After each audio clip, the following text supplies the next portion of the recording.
The year is 1987. The arcade scene was hitting its peak. What a time to be alive.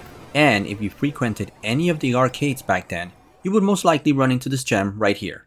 So picture it, here you are, a little kid walking around looking for a game to play among many arcades, when you see this cabinet with a real looking Uzi just sitting there, and it's called Operation Wolf. How in the world can you pass that up?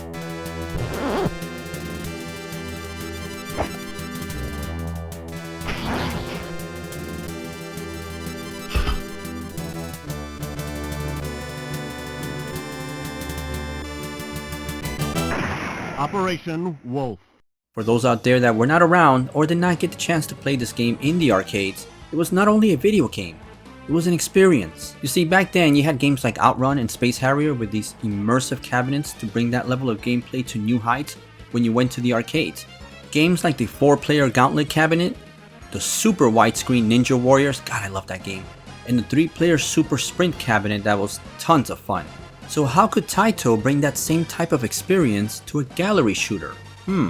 Well, how about mounting that realistic looking Uzi? That was a good start, and on top of that, it had actual recoil feedback when you fired it.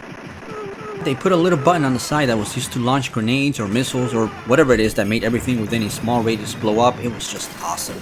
This game was a kid's dream. Fire an Uzi with recoil, kill indiscriminately, what's not to like? Your mission in this game was simple: rescue the hostages and destroy the enemy. It had 6 levels ranging from a communication center all the way to a weapons depot. And it's a rails-on shooter that scrolls from right to left. Every stage has a set number of enemies to shoot, and once you meet the requirement, the mission ends. Where the hell did everybody go? You collected these power drinks to replenish health and shoot these cartridges to recover ammo, just like in real life. And once in a while you might get an unlimited rapid fire upgrade right here. I'm gonna say this. I don't recall if the arcade cabinets had any sort of a warning sticker on them alerting people who are photosensitive, because oh man, this screen flashes so much. I guarantee that someone out there with epilepsy will go into a full episode while playing this game. It's really bad when you pick up that rapid fire upgrade. You know, I see these two over and over and they never have anyone on that gurney. Ladies, I'm dropping people here left and right. And to top it all off, Operation Wolf had this kick-ass death screen. You didn't get a boring game over screen or a try again text, no. You got to see yourself being gunned down with that expression of pain and suffering on your face as you went down for the count. Ooh, and I love the narrator calmly explaining to you, You have sustained a lethal injury. Sorry, but you are finished here. These arcade games in the 80s sure went all out to make you feel like you failed miserably, and you sucked. Fun times. Naturally, Operation Wolf found its way to the home on the NES, Master System, PC Engine, and a few computers like the Amiga and the CX Spectrum. The Amiga version looks really good, by the way. That computer was so ahead of its time, how the hell did it fail? I rented it and beat it on the NES, but every time I went to the arcades, I still popped in a few quarters just cause it was so damn much fun to have that Uzi on your hands as a little kid, gunning down everything inside.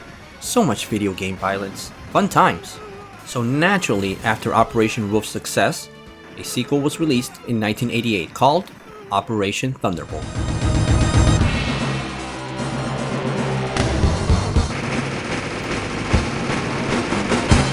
Operation Thunderbolt. This cabinet and the game itself had a few differences from Operation Wolf.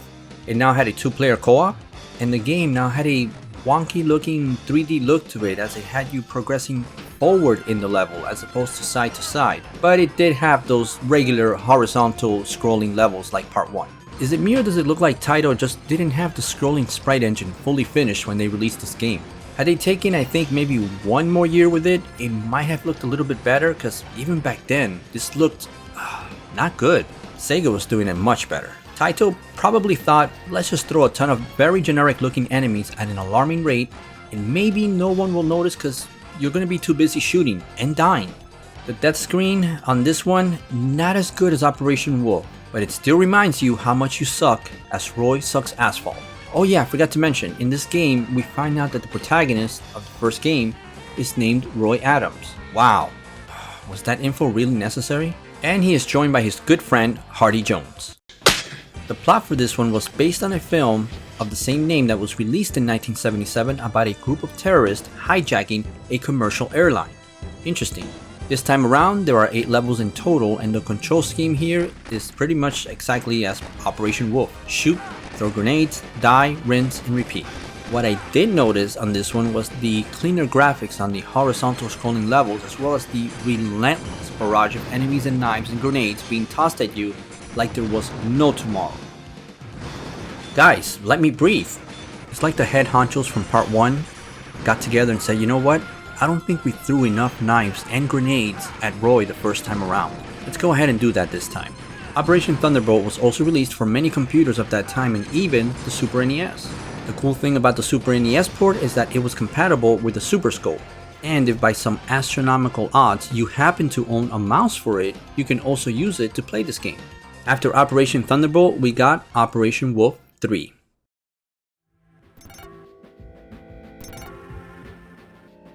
Thank you so much for the confusing naming scheme right there, Taito. It's like Rambo. The first one is called First Blood, and the second one is Rambo, First Blood Part 2, and then the third one is Rambo 3.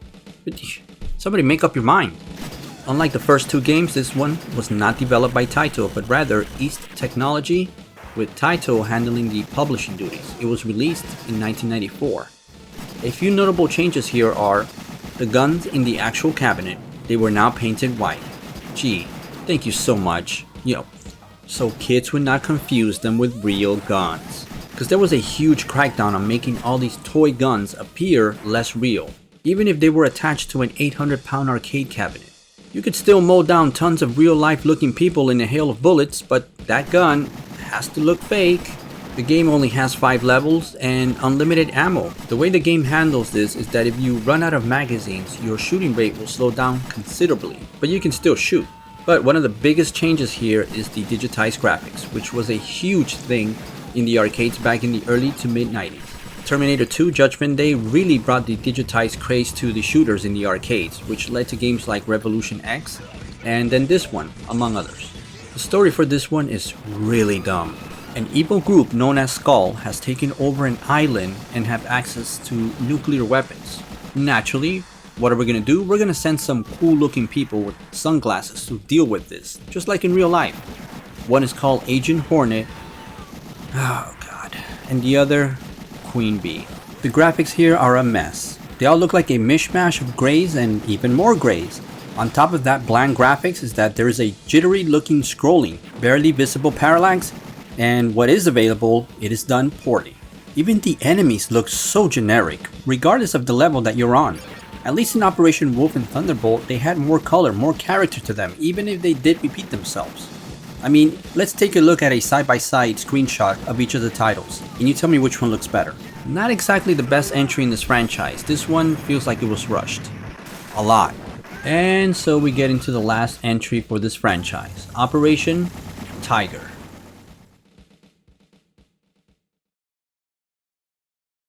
This entry was released in 1999, and once again, Taito took control of the franchise after the very mediocre and bland looking Operation Wolf 3.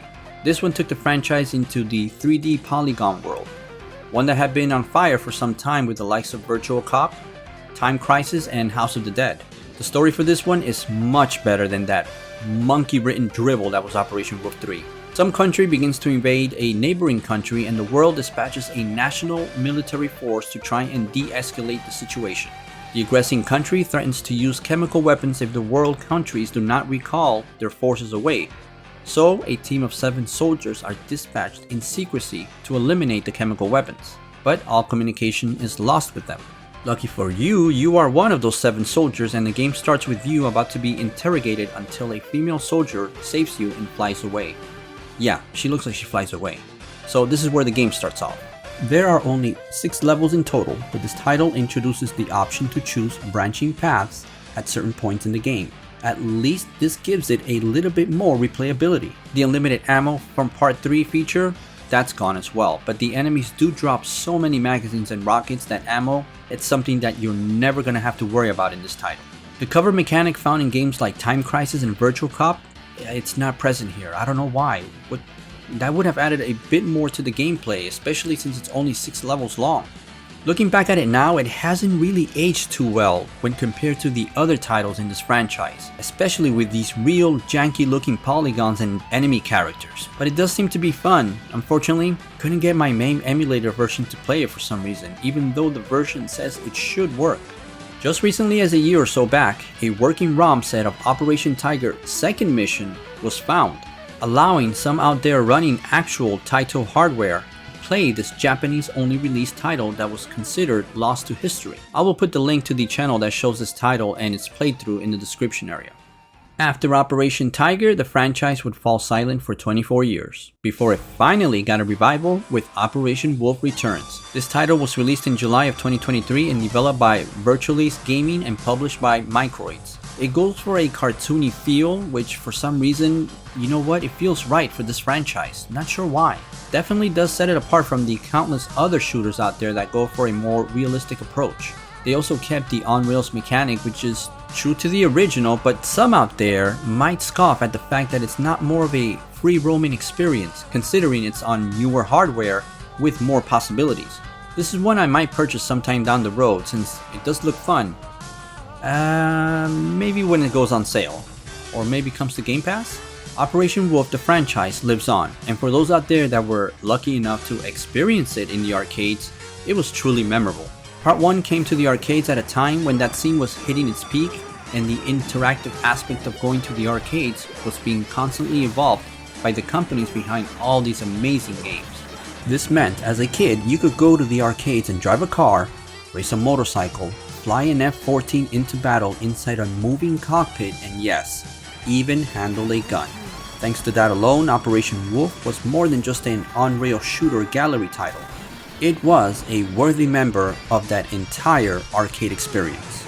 This is what the arcade scene was like. This is what it brought to us, that experience. It's interesting looking back at how the first-person shooter genre was slowly evolving during that time, going from single-screen shooters to multi-screen to scrolling and implementing feedback controls for a more immersive experience.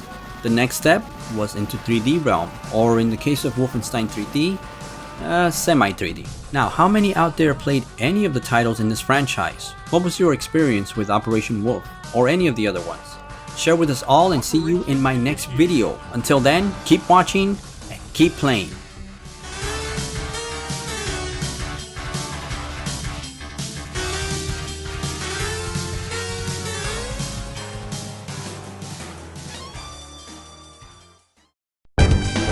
You are fatally wounded. Your mission